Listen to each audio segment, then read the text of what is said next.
विद्यार्थियों, आज की हिंदी कक्षा में आपका स्वागत है। आज हम पढ़ेंगे क्षितिज भाग 2 में संकलित दो कविताएं। यह दंतुरित मुस्कान और फसल। इन दोनों कविताओं के कवि हैं श्री नागार्जुन जी। मुझे पूरा विश्वास है कि आप इस कोरोना काल में सुरक्षित एवं स्वस्थ होंगे। तो हम पढ़ते हैं यह दंतुरित मुस्कान। सर्वप्रथम मैं कवि नागार्जुन जी के विषय में बतला दूं। नागार्जुन जी हिंदी साहित्य के ऐसे कवि हुए हैं जिन्होंने हिंदी, मैथिली, संस्कृत और बांग्ला में समान रूप से कविताएं लिखी हैं। इनका मूल नाम वैद्यनाथ मिश्र था, किंतु नागार्जुन एवं यात्री नाम से ये कविताएं लिखते रहे। यात्री नाम से इन्होंने मैथिली भाषा में कविताएं लिखी हैं और नागार्जुन नाम से हिंदी में कविताएं लिखी। नागार्जुन इन्होंने अपना उपनाम इसलिए रखा क्योंकि ये बौद्ध धर्म में सम्मिलित हो गए, दीक्षित हो गए, इसलिए वैद्यनाथ मिश्र से नागार्जुन बन गए। इन्होंने प्रकृति और मानवीय चित्रों को अपनी कविताओं में सहज भाव से उकेरा है। हम इनकी कविताओं में मानवीय भावनाओं का सजीव चित्रण देखते हैं। पहली कविता है यह दंतुरित मुस्कान। इसमें कवि ने बालक के मनोहारी दंतुरित मुस्कान का जीवंत चित्रण किया है। बच्चे जब 5 वर्ष के आसपास के होते हैं तब उनके दांत निकलने शुरू होते हैं। जब इनके दांत निकलते हैं तब ये दांत छोटे छोटे दिखते हैं और छोटे दांत लिए हुए ये प्यारे से बच्चे जब मुस्कुराते हैं तो उनकी मुस्कान बड़ी मनोहारिणी लगती है, बड़ी प्यारी लगती है। और कवि ने उसी मुस्कान को दंतुरित मुस्कान कहा है। दंतुरित मतलब दांतों का निकलना। जिन बच्चों के दांत निकले हुए हैं उनकी मुस्कान कवि की दृष्टि में दंतुरित मुस्कान है। कवि प्रवासी हैं, गांव से दूर शहर में रहते हैं और वे वर्षों के बाद घर वापस आए हैं। वहां उन्हें उनकी पत्नी मिलती हैं और पत्नी की गोद में प्यारा सा सुंदर सा बच्चा है। बच्चा कवि को देखकर आश्चर्यचकित है क्योंकि कवि वर्षों बाद आए हैं। वह प्यारा सा बालक कवि को पहचानने की कोशिश कर रहा है। आप लोगों ने भी देखा होगा कि कोई अनजान व्यक्ति अगर किसी प्यारे से बच्चे के पास पहुंच जाए तो बच्चा उसे पहचानने की कोशिश करता है, उसकी तरफ देखता है और बार बार मुस्कुराता है। बच्चों की यह मुस्कान स्वाभाविक होती है। किसी भी अपरिचित व्यक्ति को देखकर बच्चे मुस्कुराना प्रारंभ कर देते हैं, मुस्कुराते रहते हैं। तो यहाँ कवि को देखकर भी यह प्यारा सा बच्चा मुस्कुरा रहा है। कवि ने देखा कि उसकी मुस्कान प्यारी है और भी अधिक प्यारी इसलिए लग रही है क्योंकि उस दंतुरित मुस्कान है। अभी इस बालक के दांत निकले हैं, दांत भी प्यारे दिख रहे हैं और ऐसे में इसकी मुस्कान और भी प्यारी हो गई है। कवि उस बालक को देखते हैं, बालक कवि को देखता है और कवि उस बालक को संबोधित करते हुए अपनी भावना को व्यक्त करते हैं। तो यह दंतुरित मुस्कान की व्याख्या हम समझते हैं। कवि बालक को देखते हैं और कहते हैं, तुम्हारी यह दंतुरित मुस्कान मृतक में भी डाल देगी जान। तुम्हारी यह जो दंतुरित मुस्कान है इतनी प्यारी है कि मृतक में भी जान डाल देगी। यहाँ मृतक का अर्थ यह है कि जो व्यक्ति नीरस है, जो जिस व्यक्ति के जीवन में आनंद नहीं है, जो हमेशा ही उदास सा है, ऐसे व्यक्ति के जीवन में, ऐसे व्यक्ति के मन में बालक की यह दंतुरित मुस्कान जान डाल देगी। यानी वह व्यक्ति प्रसन्न हो जाएगा, वह व्यक्ति आनंदित हो जाएगा, व्यक्ति मुस्कुरा उठेगा। यह नहीं कि व्यक्ति मर गया है और किसी बालक की मुस्कान देख लेने से मरे हुए व्यक्ति में जान आ जाए, ऐसा नहीं है। कवि अपनी भावनाओं को व्यक्त करने के लिए अतिरंजित शब्दों का भी प्रयोग करते हैं। यहाँ मृतक में जान डाल देना, यानी बच्चे की मुस्कान से जो नीरस व्यक्ति है, उदास व्यक्ति है, वह भी प्रसन्न हो जाएगा, उसमें भी उल्लास आ जाएगा, वह आनंदित हो जाएगा। कवि कहते हैं धूलि धूसर तुम्हारे ये गात, गात यानी शरीर, तुम्हारा यह जो शरीर है वह धूलि धूसर है। धूलि मतलब धूल से सनी हुई यह देह है, तुम्हारा यह शरीर धूल से सना हुआ है। छोटे बालक धूल में खेलते हैं, मिट्टी में लौटते हैं, तो धूल उनके पूरे शरीर पर लग जाती है। उसे देखकर कवि कहते हैं कि तुम्हारा यह जो शरीर है धूलि धूसरित है, धूल से सना हुआ है। छोड़कर तालाब मेरी झोपड़ी में खिल रहे जलजात, तुम एक कमल के समान सुंदर हो, तुम कमल के समान हो और तुम मेरी झोपड़ी में खिल रहे हो। तुम तालाब को छोड़ आए हो, जलजात यानी कमल, तुम तालाब को छोड़ आए हो और तुम मेरी झोपड़ी में कमल के समान खिल गए हो। क्योंकि बालक का शरीर कोमल है, सुंदर है और कमल के समान है। कवि बालकों की तुलना कमल के साथ करते हैं। जिस तरह कमल मुलायम होता है, सुंदर होता है, उसी तरह बालक भी मुलायम होते हैं, सुंदर होते हैं। तो कवि कहता है कि तुम तालाब को छोड़कर मेरी झोपड़ी में खिल गए हो। परस पाकर तुम्हारा ही प्राण पिघल कर जल बन गया होगा कठिन पाषाण, पाषाण यानी पत्थर। कवि कह रहा है कि तुम्हारे ही परस यानी स्पर्श, तुम्हारे स्पर्श को पाकर कठिन पत्थर भी पिघल गए होंगे। यहाँ कवि कह रहा है कि छोटे बालक के स्पर्श को प्राप्त करके कठोर से कठोर हृदय वाला व्यक्ति भी पिघल जाता है, कठोर स्वभाव को त्याग देता है और उसमें कोमलता आ जाती है। कठोर स्वभाव को त्याग कर वह मुस्कुराने लगता है, हंसने लगता है, कुछ पल के लिए उसके हृदय में सरसता आ जाती है, सारी कठोरता दूर हो जाती है। तो कवि कह रहे हैं कि तुम्हारे स्पर्श को पाकर कठोर पाषाण भी पिघल गया होगा, यानी कठोर हृदय व्यक्ति भी सरस बन गया होगा, कोमल हृदय वाला बन गया होगा। कवि नागार्जुन जी कहते हैं छू गया तुमसे कि झरने लग पड़े शेफालिका के फूल, बांस था कि बबूल। बांस और बबूल के जो फूल होते हैं वे नीरस होते हैं, वे गंधहीन होते हैं, उन्हें कोई देखना पसंद नहीं करता क्योंकि वे फूल अनाकर्षक होते हैं, आकर्षित नहीं करते। लेकिन शेफालिका के फूल सरस होते हैं, सुगंधित होते हैं और व्यक्ति को सहज ही आकर्षित कर लेते हैं। तो कवि कहते हैं कि तुम्हारे ही छुअन के कारण छू गया तुमसे कि झरने लग पड़े शेफालिका के फूल, बांस था कि बबूल। तुम्हारे ही छुअन के कारण बांस और बबूल जैसे वृक्षों में भी शेफालिका के फूल खिल उठे होंगे, यानी नीरस व्यक्ति भी सरस बन गया होगा। तुम्हारे छुअन के कारण, तुम्हारे स्पर्श के कारण नीरस व्यक्ति भी, कठोर व्यक्ति भी, जिसके मन में गंध नहीं है, सुगंध नहीं है, किसी प्रकार का कोई आनंद नहीं है, ऐसा व्यक्ति भी आनंदित हो जाता होगा, प्रसन्न हो जाता होगा, खुश हो जाता होगा। जिस तरह बांस और बबूल के फूल नीरस होते हैं, गंधहीन होते हैं, लेकिन ऐसा लगता है कि उसमें भी शेफालिका के फूल की तरह सुगंधि युक्त फूल खिल गए होंगे। और ऐसा कैसे हुआ? बालक के कारण हुआ। यहां पर कभी बांस और बबूल ऐसे लोगों के लिए प्रयुक्त कर रहा है जो नीरस होते हैं, जिनका हृदय कठोर होता है, जो कभी हंसते नहीं, हमेशा उदास होते हैं, किसी के प्रति अपनापन भाव नहीं रखते।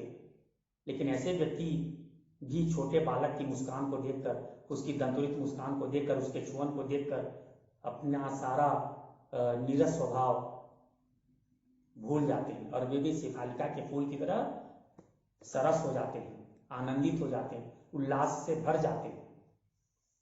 कवि कहते हैं तुम मुझे पाए नहीं पहचान, देखते ही रहोगे अनिमेष। बालक कवि को लगातार देख रहा है, वह अपनी आंखें, अनिमेष मतलब अपलक, पलके नहीं झपका रहा, लगातार देखे जा रहा है। तो कवि कहे कि तुम मुझे पहचान नहीं पाए हो, इसलिए तुम मुझे अनिमेष निर्निमेष भाव से लगातार देखे जा रहे हो, बिना पलक झपकाए देखे जा रहे हो। तुम मुझे पहचानने की कोशिश कर रहे हो, लगता है तुम मुझे नहीं पहचान पाए। थक गए हो, आंख लूं मैं फेर। कभी कहता है कि तुम लगातार मुझे देख रहे हो, इसलिए मैं तुम्हारी ओर से अपनी आंखें फेर लेता हूं, यानी तुमसे अलग हो जाता हूं, जिससे तुम मुझे न देख सको और अपनी आंखें अपनी पलकें झपका सको, क्योंकि लगातार मुझे देखते रहने के कारण तुम थक गए हो। क्या हुआ यदि हो सके परिचित न पहली बार। कवि कह रहा है कि पहली बार तो हम दोनों मिले हैं, क्या हुआ जो हम एक दूसरे को नहीं जान पाए। तुम मुझे नहीं जान पाए, मैं तुम्हें नहीं जान पाया, हम एक दूसरे को जानने की कोशिश कर रहे हैं, पहली बार मिले हैं, इसलिए इसमें चिंता की कोई बात नहीं कि हम एक दूसरे को नहीं जान पाए। यदि तुम्हारी मां न माध्यम बनी होती आज, मैं न सकता देख मैं न पाता जान। कवि कह रहा है कि तुम्हारी मां माध्यम बनी, तुम्हारी मां ने बतलाया कि तुम कौन हो, इसी कारण मैं तुम्हें जान पाया, समझ पाया, और तुम भी मुझे जान पाए, समझ पाए। अगर तुम्हारी मां तुम्हारे विषय में नहीं बतलाती तो मैं तुम्हें देख नहीं पाता और न तुम्हारे विषय में जान पाता। तुम्हारी यह दंतुरित मुस्कान धन्य तुम, मां भी तुम्हारी धन्य। कवि कह रहा है कि तुम्हारी इस दंतुरित मुस्कान को भी मैं नहीं जान पाता, नहीं देख पाता, तुम्हारी मां ने बतलाया तो आज मैं तुम्हें देख पा रहा हूं और तुम्हारी इस दंतुरित मुस्कान को भी देख पा रहा हूं। कवि कह रहे हैं कि तुम्हारी मां धन्य है और तुम भी धन्य हो। तुम इसलिए धन्य हो क्योंकि तुम्हें ऐसी मां मिली है, और तुम्हारी मां भी इसलिए धन्य है कि तुम्हारे जैसा दंतुरित मुस्कान, मनमोहक मुस्कान फैलाने वाला सुंदर बालक मिला है, इसलिए तुम दोनों ही धन्य हो। चिर प्रवासी मैं, इतर मैं अन्य। कवि कह रहा है कि मैं चिर प्रवासी हूं। प्रवासी मतलब जो दूर कहीं रहता हो, इतर मतलब दूसरा। तो कवि कह रहा है कि मैं दूसरा व्यक्ति हूं, मैं अन्य व्यक्ति हूं, मैं चिर प्रवासी हूं, दूर रहने वाला हूं। चिर मतलब लंबे समय तक बाहर रहने वाला, तो मैं चिर प्रवासी हूं, लंबे समय तक बाहर रहने वाला हूं, मैं तुम्हारे लिए अन्य हूं, दूसरा व्यक्ति हूं। इस अतिथि से प्रिय तुम्हारा क्या रहा संपर्क। मैं एक अतिथि के समान हूं, मुझसे तुम्हारा क्या संपर्क रहा, क्या संपर्क हो सकता है। अतिथि किसे कहते हैं, जिसके आने की कोई तिथि न हो, वह है अतिथि। जो बिना तिथि दिए, बिना बतलाए अचानक आ जाए तो उसे अतिथि कहते हैं, उसे मेहमान कहते हैं।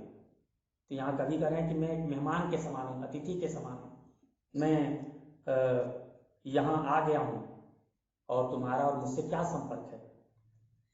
उंगलियां मां की कराती रही हैं मधुपर्क, और कवि कहता है कि तुम्हारी मां की उंगलियां तुम्हें मधुपर्क कराती रही है। मधुपर्क यानी पंचामृत, घी, शक्कर, शहद, दूध, इन सब से पंचामृत बनाया जाता है और इसे मधुपर्क भी कहते हैं।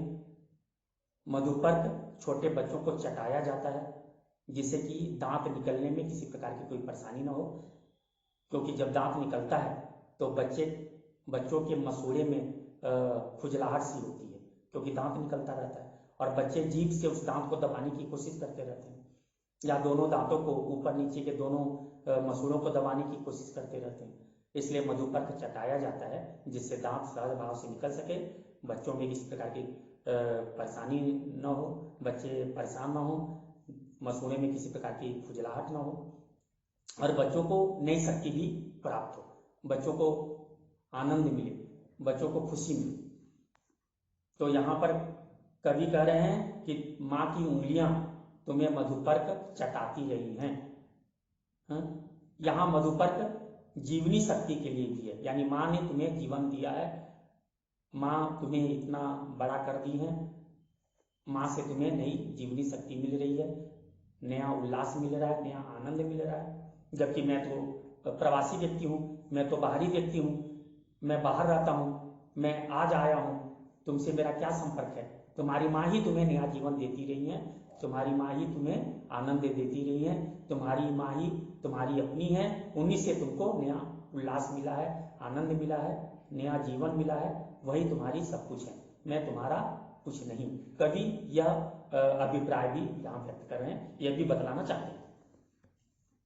देखते तुम इधर कनखी मार। कभी कह रहा है कि तुम मुझे तिरछी नजरों से देख रहे हो। आप देखे होंगे, आपने छोटे बालक को देखा होगा, तो जब बालक के आप सामने जाएंगे तो बालक आपको देखने की कोशिश करेगा, पहचानने की कोशिश करेगा, वो लगातार आपको देखता जाएगा। लेकिन जब वहां से आप हटने की कोशिश करेंगे तो वह आपको तिरछी नजर से देखेगा। कनखी मतलब तिरछी नजर, तिरछी नजर से देखेगा। आप जिधर मुड़ते रहेंगे बालक उधर ही तिरछी नजर से आपको देखने की कोशिश करेगा। तो कवि कहते हैं कि देखते तुम इधर कनखी मार, तुम तिरछी नजर से मुझे देख रहे हो, और होती जबकि आंखें चार, और जब हमारी आंखें चार होती हैं, आंखें चार होने का मतलब दोनों ओर से देखना, एक दूसरे को देखना। तो कभी करें जब हमारी आंखें चार हो जाती हैं तब तुम्हारी दंतुरित मुस्कान, जब आंखें चार होना मतलब एक दूसरे को भली भांति देखना, एक दूसरे को अच्छी तरह से देखना, आमने सामने देखना। तो जैसे ही हम आमने सामने एक दूसरे को देखते हैं तब तुम्हारी यह दंतुरित मुस्कान मुझे लगती बड़ी ही छविमान, छविमान मतलब सुंदर। तब तुम्हारी यह दंतुरित मुस्कान है मुझे छविमान लगती है, सुंदर लगती है, मनमोहक लगती है। इस प्रकार कवि बालक की सुंदरता का वर्णन कर रहे हैं, बालक की मनमोहक मुस्कान का वर्णन कर रहे हैं, और बालक के साथ अपने संपर्कों को भी उद्घाटित कर रहे हैं। तो इस प्रकार आपने पहली कविता यह दंतुरित मुस्कान की व्याख्या समझ ली। मुझे पूरा विश्वास है कि आप इस कविता को भली भांति समझ गए होंगे। इससे जो भी प्रश्न पूछे जाएंगे आप इसका उत्तर सहजता से दे सकते हैं। दूसरी कविता है फसल। आप लोग खेतों में गए होंगे, जो गांव में रहते हैं वे गांव के खेतों में काम करते ही होंगे, खेतों में घूमते ही होंगे, और वे उन लोगों ने खेतों को देखा होगा। लेकिन जो शहर में रहते हैं वे खेत में काम नहीं कर सकते, खेत में नहीं गए होंगे, लेकिन उन्होंने खेत को देखा होगा, क्योंकि सड़क मार्ग से आते जाते सड़क के किनारे फैले हुए खेतों को आप लोगों ने देखा होगा, और खेतों में लहलहाती फसलों को भी आपने देखा होगा। आप लोगों ने फसलों को देखा होगा, गन्ने की फसल, धान की फसल, गेहूं की फसल, कई प्रकार की सब्जियां, इन सबको आप लोगों ने फलते फूलते लहलहाते खेतों में देखा होगा, और उनकी हरियाली को देखकर आप प्रसन्न भी हुए होंगे। खेतों में लहलहाती फसल को देखकर कभी आपने यह सोचा कि ये फसलें होती कैसे हैं, इन फसलों को कौन इस तरह से बड़ा करता है? तो यहां कवि नागार्जुन जी उसी भाव को व्यक्त कर रहे हैं अपनी कविता फसल के माध्यम से। कवि कहना चाहते हैं कि जिस फसल को हम देखते हैं और जो फसल अन्न बनकर हमारी थाली में आती है, हमारी क्षुधा निवृत्त करती है, क्षुधा को दूर करती है, हमें शक्ति प्रदान करती है, हमारे जीवन को बचाती है, वह फसल किस तरह से उगती है, किस तरह से बढ़ती है, कवि ने इस कविता में बड़ी ही सुंदरता के साथ इसका वर्णन किया है। कवि नागार्जुन जी कहते हैं कि एक के नहीं, दो के नहीं, ढेर सारी नदियों के पानी का जादू। कवि कह रहे हैं कि फसल क्या है? एक के नहीं, दो के नहीं, ढेरों नदियों के पानी का जादू है, क्योंकि फसल पानी के द्वारा होती है। पानी के बिना फसल नहीं हो सकती, सूख सकती है, सूखती भी है। जब वर्षा नहीं होती, जहां तालाब की सुविधा नहीं है, जहां नदी नहीं है, वहां पे फसलें नहीं होती, सूख जाती है। तो कवि कहते हैं कि फसलों को होने के लिए पानी चाहिए, इसीलिए सभ्यता का विकास वहीं हुआ है जहां नदियां हुई हैं। नदियों के किनारे ही सभ्यता का विकास हुआ है। विश्व की जितनी भी सभ्यताएं हैं नदियों के किनारे हुई हैं, क्योंकि नदियों के किनारे होने से वहां पर्याप्त मात्रा में जल मिला है, जिससे तृषार्थ व्यक्ति ने अपनी तृषा मिटाई है और साथ में उससे फसलें भी उगाई हैं। तो कवि कहते हैं कि एक के नहीं, दो के नहीं, ढेर सारी नदियों के पानी का जादू है, क्योंकि पानी से फसलें होती हैं, इसलिए नदियों के पानी का जादू के कारण फसलें हो रही हैं, इसलिए फसलों को हम नदियों के पानी का जादू भी कह सकते हैं। यानी फसलों में नदियों का भी योगदान है। एक के नहीं, दो के नहीं, लाख लाख कोटि कोटि हाथों के स्पर्श की गरिमा।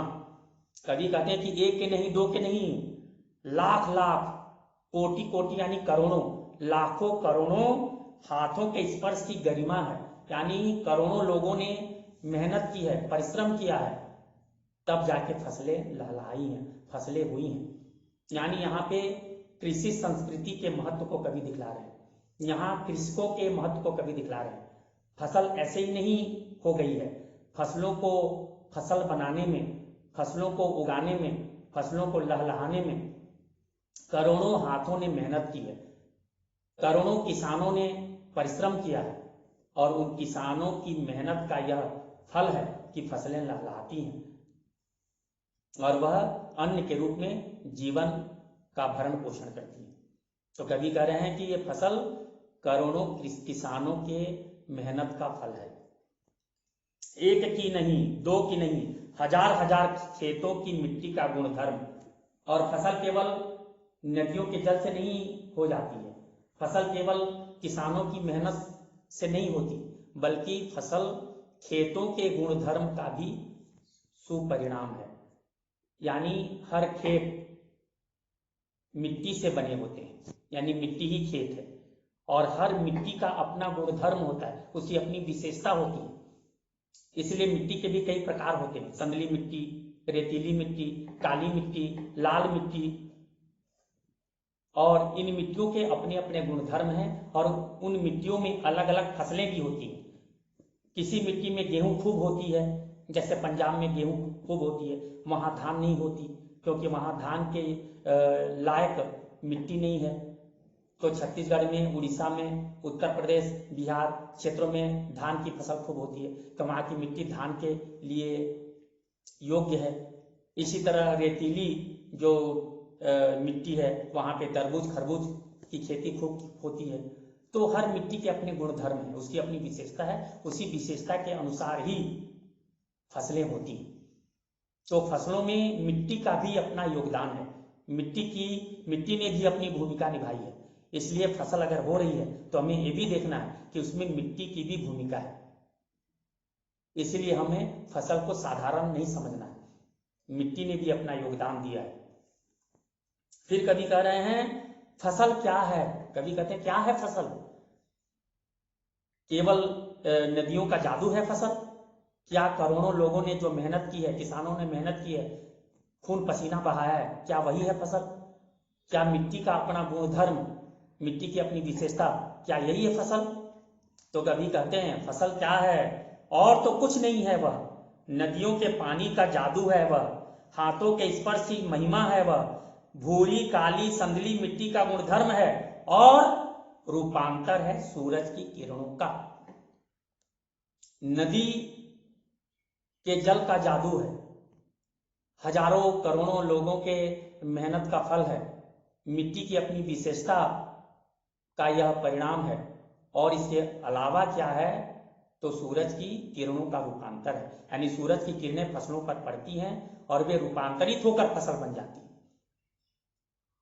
यदि फसलों को सूरज की किरण न मिले, यानी धूप न मिले, तो फसल समाप्त हो जाएंगे, उनमें फल नहीं लगेगा, वे अन्न के रूप में परिवर्तित नहीं हो पाएंगे, वे घास फूस बनकर सूख जाएंगे।